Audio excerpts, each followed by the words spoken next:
It seems like we can't go a full draft cycle without talking about an Ohio State wide receiver. 2022, we had Garrett Wilson and Chris Olave as first round picks. 2023, we had Jackson Smith-Njigba. 2024, we had Marvin Harrison Jr. And for 2025, we have another stud Ohio State wide receiver in Emeka Egbuka, a player who has had unbelievable production throughout his career as a Buckeye, and it seems many people have forgotten about him after his injury in 2023, but he has come back and had a very nice start to the season for Ohio State. In a solid wide receiver class, how high could we see Egbuka taken in the 2025 draft? That is what we will be talking about in today's video. But hey guys, if you guys are new to the channel, consider hitting that like and subscribe button. Also, be sure to check out my Patreon page, where for $5 a month, you guys will get exclusive access to my draft guide and over 450 scouting reports I have written. It is some of the best work I've ever put together, and I highly recommend you guys check it out.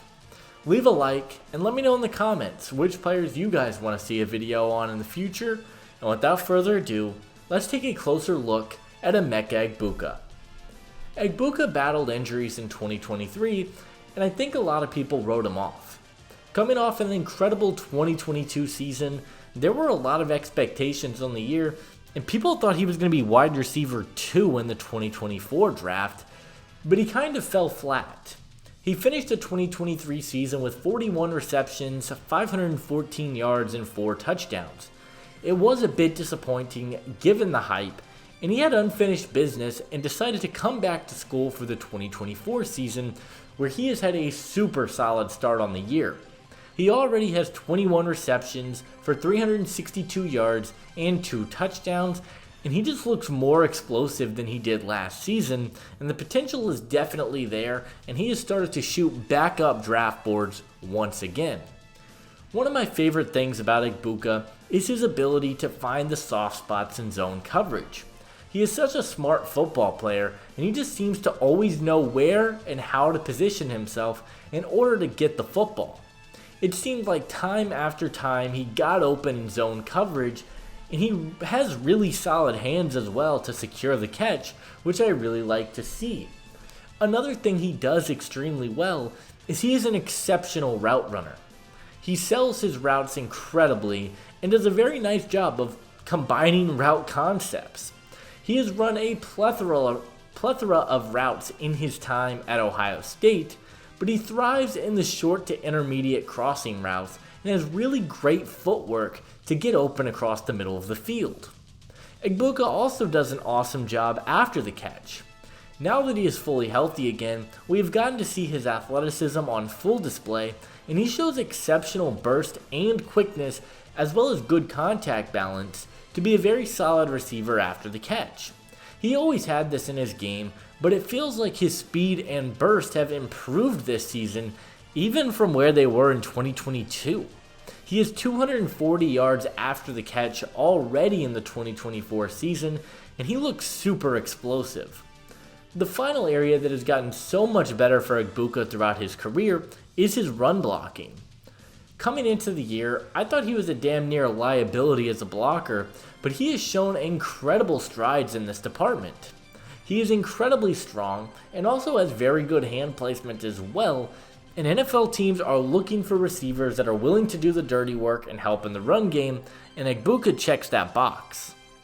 When we talk about Egbuka's weaknesses, I think we have to mention that he's never been a number 1 wide receiver.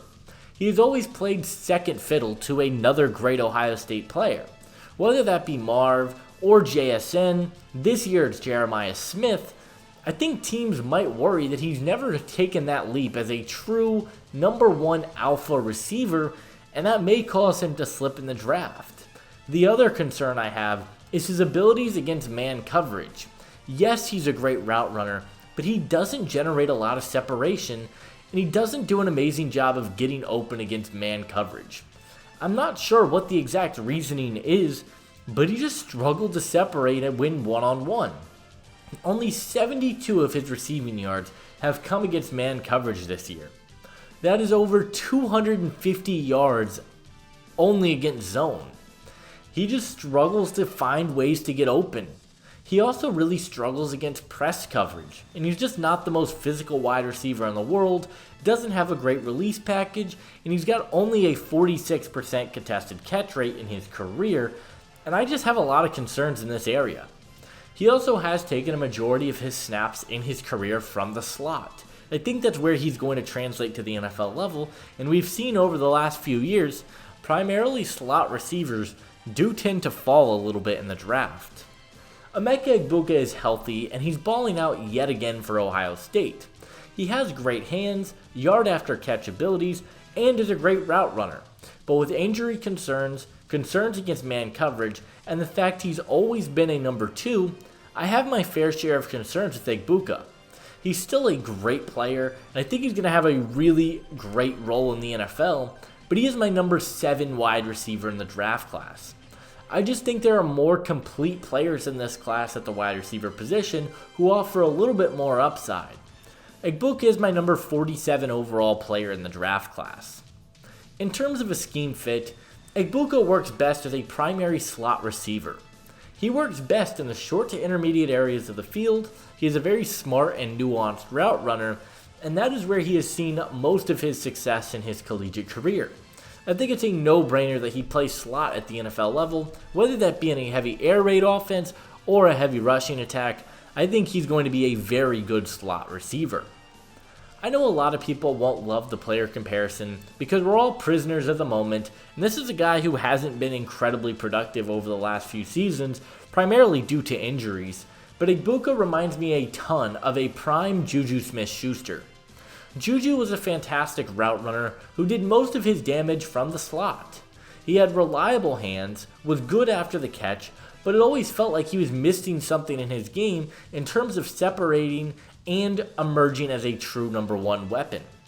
Egbuka has a lot of these same traits, and I think Juju and Egbuka have a lot of the same tools when they did entering the league, so that's my comparison for Egbuka. Emeka Egbuka is the next great Ohio State wide receiver. He has a lot of the tools you look for in a great receiver, but I think he is lacking that it factor to be a legit number 1 weapon at the NFL level.